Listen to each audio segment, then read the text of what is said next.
لیکن عثمان بھائی چلیں، اگر کوئی کہے ٹھیک ہے مجھ سے غلطی ہو گئی اور میں اس کو درست کرنا چاہتا ہوں، حسد سے نکلنا چاہتا ہوں، نجات چاہتا ہوں یا چاہتی ہوں، تو کیا اس کا سلوشن ہے؟ آپ کے ذہن میں کیا ریکمینڈ کریں گے؟ علی بھائی ایک فارمولہ وہ اپنی زندگی پہ لگا دے، انشاءاللہ وہ حسد سے نکل جائے گا۔ اچھا، میرے ذہن میں ایک بڑی زبردست نبی صلی اللہ علیہ وسلم کی حدیث ہے۔ آپ صلی اللہ علیہ وسلم نے زندگی گزارنے کا ایک بہترین اصول سکھایا۔ ٹھیک ہے، آپ نے فرمایا انظروا الی من هو اسفل منکم، ہمیشہ اپنے سے نیچے دیکھو، سبحان اللہ، ولا تنظروا الی من هو فوقکم، اپنے سے اوپر نہ دیکھو۔ سبحان کیوں نہیں دیکھنا؟ فَهُوَ أَجْدَرُ أَلَّا تَزْدَرُوا نِعْمَةَ اللَّهِ عَلَيْكُمْ، کیونکہ اگر آپ اپنے سے اوپر دیکھو گے تو موجودہ نعمتوں کی ناشکری ہو جائے گی۔ میں اس کی مثال یوں دوں گا کہ اگر آپ ایک گاڑی پہ جا رہے ہیں، آپ کے پاس ایک بڑی گاڑی گزرتی ہے تو آپ اس کو دیکھ کے حسد کرتے ہیں۔ رشک اور حسد پہ بھی کبھی بات کریں گے۔ رشک اور چیز ہے، رشک یہ ہوتا ہے کہ آپ کوئی چیز دیکھ کے آپ کہتے ہیں کہ یا اللہ اس کے پاس بھی یہ نعمت رہے، میرے پاس بھی آ جائے، یہ تو ٹھیک ہے۔ جو حسد ہے اس میں ہوتا ہے کہ جس کو میں دیکھ رہا ہوں اس سے چھن جائے۔ اب آپ کسی کی گاڑی دیکھتے ہیں بڑی، آپ کو حسد ہوتا ہے کہ ہاں اس کے پاس بڑی گاڑی، میرے پاس چھوٹی۔ او اللہ کے بندے، آپ یہ دیکھو جو آپ کے پاس گاڑی ہے لاکھوں لوگوں کی خواہش ہے یا اللہ مجھے دے دے، تیرے پاس تو وہ نعمت موجود ہے۔ صحیح بات، تو نہ شکری کر رہا ہے، اور اللہ فرماتے ہیں لا ان شکرتم لازیدنکم ولا ان کفرتم ان عذابی لشدید، شکر کرو گے تو اور ملے گا، کفر کرو گے تو میں یہ موجودہ نعمت بھی چھین لوں گا آپ سے۔ تو اصل یہ ہے کہ اپنے سے ہمیشہ نیچے دیکھیں۔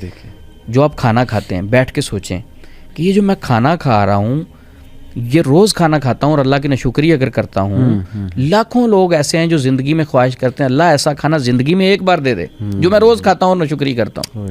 جو میں کپڑے لباس پہنتا ہوں، آپ سمجھیں کہ دنیا میں ایسے لوگ ہیں جو کہتے ہیں یا اللہ ایسا لباس زندگی میں ایک ہی دے دے، صحیح، میں روز پہن کے ناشکری کر دیتا ہوں۔ بالکل صحیح۔ تو انظروا الی من هو اسفل منکم، ہمیشہ دیکھنا ہے کہ اگر میں ایک کنال گھر میں رہ رہا ہوں، کنال کا گھر ہے، تو آپ نے یہ نہیں دیکھنا کہ فلاں تو 10 کنال میں رہ رہا، آپ نے یہ دیکھنا ہے کہ فلاں بندہ بھی ہے جو 5 مرلے میں گزارا کرتا ہے، صحیح، ایک اور آدمی ہے جو 2.5 مرلے میں گزارا کرتا ہے، میں تو پھر کنال میں رہتا ہوں۔ تو جو موجودہ نعمتیں ہیں اس کا اللہ کا شکر ادا کرنا ہے، اس کا شکر کرنا ہے، اور اپنے سے نیچے لوگوں کو دیکھنا، اوپر نہیں دیکھنا۔ جب ہم زیادہ اوپر دیکھتے ہیں نا کہ ایک کنال گھر میں رہ کے بھی ہم 10 کنال والے کو دیکھتے ہیں تو زندگی میں سکون آتا ہی نہیں۔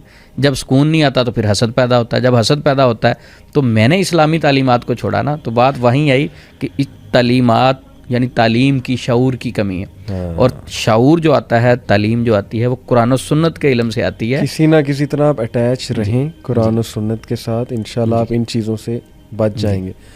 اچھا عثمان بھائی، یہ بھی ایک کنسیپٹ آپ نے کہا کہ اللہ سبحانہ تعالیٰ نے فرمایا نا کہ اگر تم شکر کرو گے میں اضافہ کروں گا۔